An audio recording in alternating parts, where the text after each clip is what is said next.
Welcome to Season 2 of the Chair 9 podcast. This winter, we will be celebrating 75 years of skiing and riding here at Dodge Ridge. We're going to share some never-before-heard stories from this legendary mountain we call home. Boot up, click in, and get ready to take a ride on Chair 9.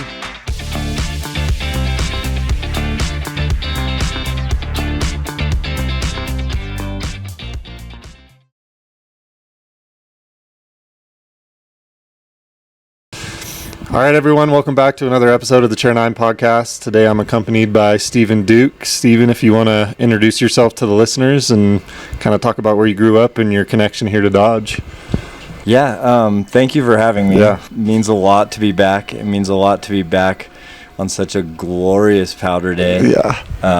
Kind of feel like we're going to have a bit of a day of days. I think so. Once this interview's over. It's shaping up to be that. Let's not rush it, but, let's nail it the first time. Yeah.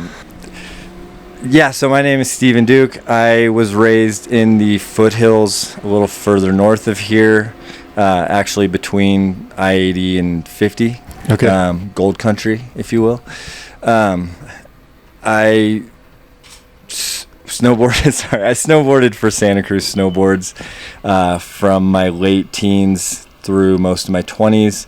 That being said, the correlation with Dodge is that we used to come down here a lot and do a lot of photo shoots, video shoots, kind of private jump build stuff. And that for me probably started 25 years ago. And I don't know, there's just always been a fondness for this place, for kind of coming this far south away from the northern Sierra a little bit and getting it. Yeah, absolutely.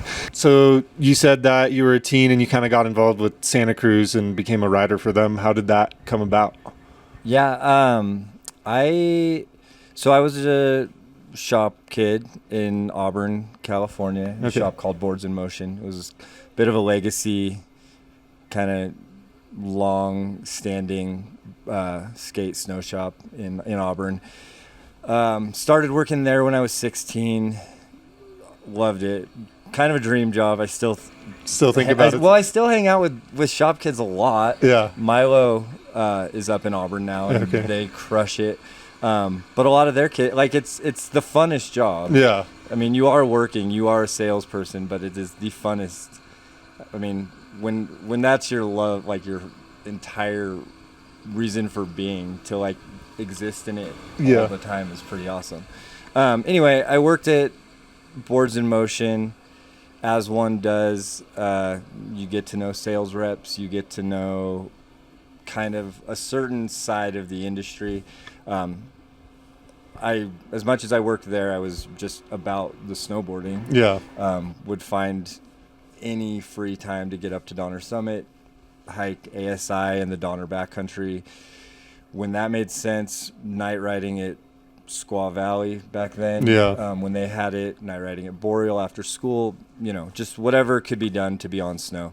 And eventually that led to meeting Terry Campion, who was the Santa Cruz, Northern California rep, getting flow from them, and then not long thereafter kind of making it official, signing a contract and becoming a professional, I guess. So you mentioned flow. Some of the listeners might not know what that is. Can you kind of explain what flow is? Yeah, so flow is, it comes in kind of a lot of forms, but if you were attempting or wanting to be a professional athlete, realistically, flow would be the first way that starts to work for you. You meet, whether it's a sales rep in your territory, whether it's a shop, whether it's possibly a marketing person at a brand, realistically, they're going to kind of help you out, kind of push you along by just giving you product. Okay. It does them good by you doing your thing on their product, but also for a young kid without much money even then, shop work isn't high-paying work. Yeah. But no, it just helps everybody along, and it's kind of your first taste at what it means to be involved with a brand, right? Yeah. Like, they're helping you in a subtle way of giving you product. and then hopefully it develops from there. Is, I guess, always the dream for everybody. Yeah. So Santa Cruz, helping you out with the flow, they give you some product, you start riding for them. Yep. Where did your career, or what are the stories that led from that? I know you mentioned the private events here where you're coming up here and ripping. Yeah. I guess early on it was that, we live in such a different time now. I feel like to be a professional athlete means something almost entirely different than it once did. Back then, we're talking the 2000s, so like 2000, 2010, 2012. Realistically, paper media existed. Movie production companies kind of ruled the world. Yeah. Nowadays, social media exists and nothing else does. So what it meant then was that pretty quickly, and Santa Cruz had my back on this, there was the ability to, attempt to start shooting for Standard Films, which was a very large name in the game back then. I had varying degrees of success with that. Those are real alpha, kind of dialed in programs. And, there's a lot to it. We could wade into how to navigate the cinematography world of the time. But more or less it was, what it represented to me was I had absolute freedom to focus 100% on snowboarding, get paid to do as such. Most of the time that was, in the backcountry or at ski resorts for private things. A lot of the times you spent most of your spring at ski resorts doing things that weren't exactly available to the public. But yeah, it was travel for snow basically always. So for me, that was like snowmobiles in the truck. It's snowing in Idaho. I guess we should drive to Idaho tonight and be ready to try to unload the snowmobiles in the morning. Yeah. Type of thing. You know what I mean? And then once that snow goes a little bad, it's like, oh, well, the interior of Canada is looking pretty good. I guess we should keep driving north. Yeah. Yeah.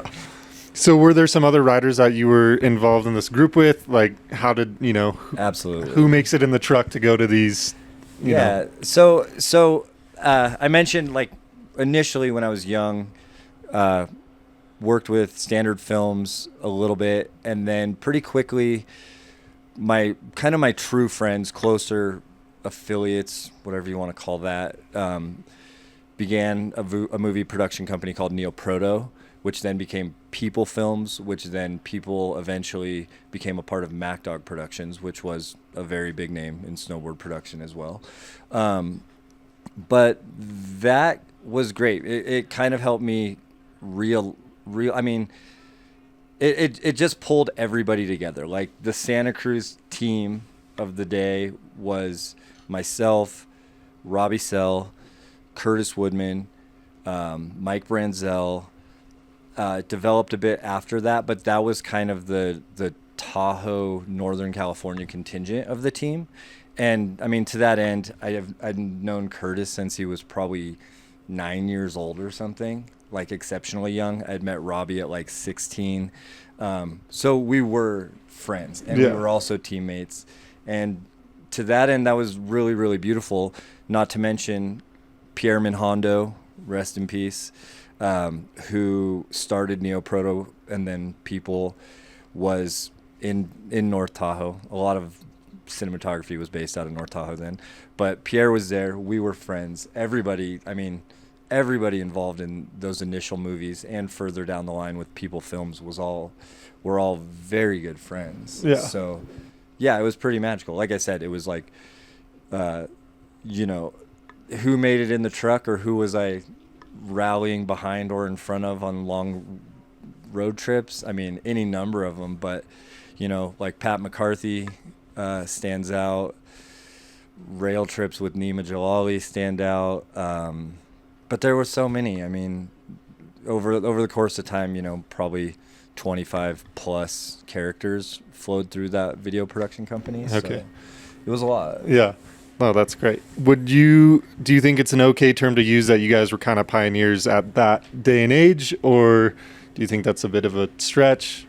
I think that if you look back at it now, the production element that we were involved with was pioneering something. Okay. I don't think that it was pioneering the initial thing, which was what Standard Films and what MacDog did, which was very, very high level, A grade only production quality. Yeah. Meaning, and what I mean by that is that we came in and, well, I didn't do any editing, so I can't. You say just did the anything. writing, but that's a huge part of it. We as a team made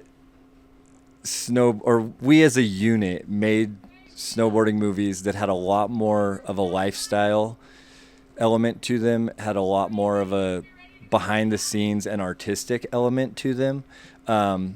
Whereas a lot of, again, the high end cinematography of the day was just very performance and quality cinematography like focused, and that's what elevated those films. And no shade on that, because those are the movies I still live and die by when I really want to get stoked. So I think we did it a bit differently, and we helped to formulate something that is much more representative of what snowboard cinematography looks like quite often these days. Okay. If that makes sense. No, that totally makes sense. So you talk about, making these movies and, hanging out with your friends and like how awesome this was. And like, yeah, what a great, to be sponsored and have somebody that's supporting you to go do this. I'd imagine you kind of maybe drew down some dream lines or some dream projects. And, we talked off camera a little bit about, some paper drawings that ended up here. Can you kind of... Yeah, so I'll just, if you don't mind, I'm just going to tell the story. Yeah, go for it. Somewhat start to finish. Because, and I need to preface this by saying that in that period of time, we'll call it the late 90s through the early 2000s and beyond, but there's kind of always been this push in snowboarding for bigger. And I personally always aligned pretty well with it. I think I've always found that like more time in the air on a backcountry jump, on a park jump, the more time you have, the more opportunity you have to do bigger, better things. But also, even if you find yourself in trouble, you have more time to actually like get yourself out of trouble before the landing comes for you. That being said, this was probably, like 2003 to jump progression, jump size was, I think, a major focus for professional athletes or for the snowboarders involved, for film crews, for park build crews. But nobody, I mean, this progression is required, right? Yeah. And so we were down here kind of in like the early spring, and realistically the weather wasn't really, it just wasn't working out. It was a lot of wind, which is never great when you're trying to jump park jumps. So we ended up in the marketing office. I remember sitting there with Mike Brinzel, pen in hand, paper on the desk, and being like, and the question was basically, what do you guys want to see? What should we build for, later on in the spring? And I don't know. There was a lot of doodling going on, but eventually I remember with Mike by my side being like, okay, like 75 feet of deck sounds right. Like that's pretty big. There's bigger, but like a full flat 75 sounds like a good place to start. And then the question inevitably was kind of like, well, like how tall is a lip on a 75-foot deck? And honestly, again, I'm not an engineer. I don't know how to, to this day, I don't know what the answer to that question is. Yeah. But I was like, I don't know, 12 feet, 15. I don't know where it even landed. I want to say it was on the short side though, like 12 feet, because 12 feet actually looks pretty tall when you're standing next to a vertically cut 12-foot lip. Yeah. It looks it's pretty big. It's not big enough. And then we had to like kind of draw back the transition, like how much transition should exist on the 12-foot lip of a 75-foot deck jump. And I don't know, I came up with like 40 feet, which I think is, I don't know, maybe there's park builders out there that are like, yeah, that sounds cool. So yeah, and that was that. We just left the drawings. Cool, see you guys in a while. Came back probably a month later. I remember pulling into the parking lot, like right up there, like right to the stairs, and they're like, "Dude, come with us. We gotta show you this." And literally, right there, right there, was just a behemoth of a pile of snow. Rode a little, like, just the shortest sled ride ever, but we're like, zip up onto the deck, pull out the long tape. It is to the T, 75 feet from the lip to the end of the knuckle, meaning the safe, like, the landing was probably 85 plus at least. We measure the rest of it, and it's like, and good on the boys, because they took the numbers and they built it exactly to those ridiculous numbers. But then it was on me to guinea pig it. It was nerve-wracking. Yeah, I'm sure. And technically it worked. Some people, we had kind of like a big air kind of private contest thing on it the next day, and then we filmed on it. Full speed off the top, salt the in-run pretty regularly, salt being used to freeze up the snow and keep it real fast. And yeah, that 40 feet of transition was gone in the blink of an eye. Like, you'd come into the bottom of the transition of the jump, and then you were just in the air. Yeah. Like, it was wild. But point being, and the reason for the long story, I think, is that, like, there was a point where snowboarding and freestyle skiing progression kind of required these things. And, you know, we touched on it earlier too, but well before, or a handful of years before this jump session that I'm talking about, I mean, Dodge Ridge hosted the first formal super park event with Snowboarder magazine, which has always been the defining progressive large format park kind of event. Yeah. I mean, it doesn't exist currently. A lot of people talk about bringing it back, but those are the things that have made massive progress possible in snowboarding and, again, freestyle skiing. And in my experience, Dodge has always been down for it. And not to sound like an advertisement. And now, a word from our sponsors. Are you tired of riding the chairlift all by your lonesome? Does the empty feeling of making turns with nobody by your side get you down?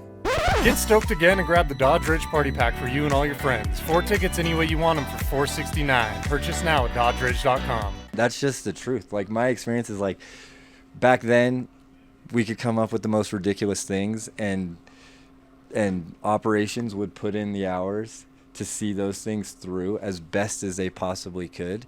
And a lot of learning and a lot of progression came from that. And, you know, look here to the current day, 25 or something years later, and it's like those things, those actions, that drive by all parties is what moves the progression forward, you know? Yeah, no, 100%. So you go from, you know, kind of being a sponsored rider or a pro rider to then, you know, being a little bit of a mathematician, and you're throwing out numbers and it's working out. Once you're hitting that jump, once you're in the air, are you thinking anything? I mean, I think, and it's a long time ago now, but I think if you asked anybody that was involved, it was kind of like you were just happy to make the landing, really. Yeah. I mean, you know, pulling up, and just at any point through the rest of my life, if I were to pull up here and look at the front of this hill, that is the first thing I'm going to think of, because it was just such a, like, what are we doing? Let's figure it out type of moment, you know? But, yeah, I mean, sorry, what was the question? No, you're all good. You answered it. Just like if you're thinking, you know, about that you helped build it and then you hit it, and just kind of what that feeling was like. And I think, you know, I think you touched on it. Yeah, no, it's great. I mean, it was stressful, but like you walk away at the end of it and you're like, okay, well, it didn't not work. I mean, there is such thing as building things that just don't work. And to that end, that jump in particular did work. It just barely worked. Yeah. So with your crew, and you guys are hitting this jump and throwing tricks out there, and you said it worked. Was there any times in your life where, you know, you tried a trick and it didn't? Did you ever deal with any injuries? Oh yeah, tons of them. Primarily, I've had a concussion that, I mean, I haven't smelled anything in like 20, probably the same amount of time. It was right around those years. So I probably haven't smelled anything due to a concussion in 24 years or something. Okay, I didn't put deodorant on this morning, so that's probably good. a good thing. You're good. Yeah. I'm good. We're all good. All right, good. No, but I mean, I've had a lot of knee surgeries. I'm wearing a CTI brace right now, and we haven't even snowboarded. I've had 5 ACL surgeries, all due to snowboarding. Couple of them in the backcountry, couple of them in park situations, and one that definitely got shook loose in a street situation too. So kind of all over the place. I mean, it's, for most, I think, maybe not that count of ACLs is a normal thing, but the injuries come with it. I mean, you're always hoping things work out, but the truth is, like, when you're working with film crews, when you're, again, whether you're at a ski resort, at a private shoot, average day in the park, in the backcountry, on a street mission, in the East Coast, whatever, the job is to progress your ability to progress the sport, to kind of makes movie and photo magic, and you kind of have to put it on the line more often than not. And I don't know, you hope you're making the right decision or like the appropriate judgment call on things, but I don't know if there's any athlete, any snowboarder that could say that they batted 1,000 on making the right call. Yeah. Like, things will go south from time to time. Yeah. So with all those injuries, like, what, because the average person hears all those lists, that list that you just listed off, and they're like, why is this guy still out here riding? What brings you back to the mountain? What keeps you in the community? I mean, I feel like that is a very layered question for me. I will try to simplify it down by saying that snowboarding, the industry, action sports industry as a whole, having grown up in the mountains, like, those things are all kind of the basis of who I feel like I am. And with that in mind, I can't really imagine a reality where that's not a part of my life. I mean, I, post my snowboarding career, moved to Southern California. I worked in the action sports industry. I was away from the snow, but I still was in the snow a lot. I mean, I've all that to say that I have stepped away from it at points. But, like, life goes in seasons or something, just like seasons go in seasons or something. It's, like, you become burnt out. Maybe you need some time to go explore some other things. But, here I am in my 40s, and I haven't been this in love with snowboarding as I am, like, this Current moment. In probably 10 years at least, but it's like it's come back around, and part of that for me is like putting yourself into situations that allow you to kind of feel the pure magic again. I mean, I just got back from Japan. I was very lucky for that trip, but those are, like, if you go out into the world, get out of your comfort zone, maybe, like, for me, if I were to sit at the same ski resort every day, day in, day out, or ride the same park every day, day in, day out, yeah, like, maybe some years down the line you'd be like, okay, but there's a big world with a lot of snow in it and a lot of epic people in it, so go out and, I don't know, change up the scene a little bit from time to time and just keep it fresh. Keep finding new ways to fall in love with it. I mean, 5 ACLs later, there's no way that I don't snowboard the way I did 10 or even 20 or 25 years ago, but that isn't to say that there isn't a million other things to love about being involved and doing, performing the act. Yeah. Right. No, that's great. I've had some injuries over the year, and I always find my way back here. So it's just, I don't know, it's hard to walk away from. It's, with a lot of injuries, I guess, speaking for myself, any orthopedic surgeon will tell you that if you've done one ACL, your likelihood of another one is far greater.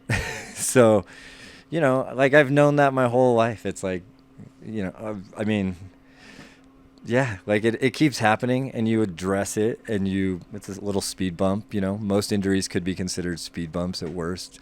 And I don't know, you use it as motivation, really. Like, I've always found like some pretty good motivation being like, okay, like I'm going to spend the next 6 months with my physical therapist. Yeah. Like we have a plan. We're going to get healthy. Yeah.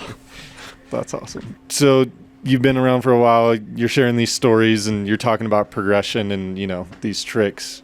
I've got 2-part question for you. So 1, what's your favorite trick to do on a snowboard? And then 2, what's your favorite trick to maybe see somebody else do or that's visually appealing to you? Yeah. I feel like, at multiple times in my life, there have been multiple answers to this question for sure. But now, just like many times in the past, I feel like a really proper frontside 360 with a frontside grab. I'm not calling it indie because it ain't. Like everything in its right place on that trick is a very good feeling trick, and it's a distinguisher of someone's style as well. There's certain tricks that like kind of a person can't hide their style in, and I feel like a big slow frontside 360 forces you to kind of find the style in it. That being said, I don't know, I used to like doing what were big spins at the time, which was like 900s and like switch 1080s. And nowadays, the Olympics are going on right now. Slopestyle finals wrapped up like a matter of hours ago. Yeah. And I think that Jake Cantor, the American, potentially on the podium, don't know my facts here, freestyling it, might have done a 1980. Yeah, that might not even be right. It could have been bigger than that. So 1080s 20 years ago, and now we're in 1980 land. I can't say that I love that. I'm definitely an old head in that regard. You really do lose track after like the 16 stage of all of that. The method is like the classic. You take the super spinners of today and you force them to do a method, and like you can just see it, like, and honestly, it's like kids, you'll see them do big tricks in big contests, and you kind of think like, who knows what it looks like, but then fortunately most of those kids have beautiful style when it comes time to slow it down. Like, they're the most well-rounded athletes, snowboarders that have ever existed, really. It just is the case that they have to do really big tricks to end up on podiums. But when they have the opportunity to slow it down, no method I've ever done could hold anywhere close to like a modern day Brock Crouch method. There's a million, like everybody, all the new generation have good methods in my opinion. Yeah. So. You got some clips of you doing some tricks you can send my way? I can plug them into this podcast and overlay? I don't know. There's some random pickup PAL slashy stuff from Japan that's not more than a couple weeks old at this point. Okay. Other than that, we'd have to go digging in the crates, and that could be done as Sweet. well. Maybe a hodgepodge of old and new. I don't know. Yeah, that'd be cool. We got 2 weeks till this comes out, so okay. If cool. I know you're a busy guy, but if you find anything, send it my way. No, I'll do some work on that for sure. Perfect. Well, yeah, Steven, thanks for sitting down and shedding some light on the industry and how it's changed, and just kind of sharing your story. And I'm excited to get out here. It's looking really good. So yeah, now I feel like we've done the work of the day. Oh, 100%. And now I'm so excited for the rest of today. I don't really have words for it. Being back here on a day like today is, this is the dream. Like, I'm so hyped. It's awesome. so awesome. Well, yeah, thank you again. And yeah. Sweet. Thanks.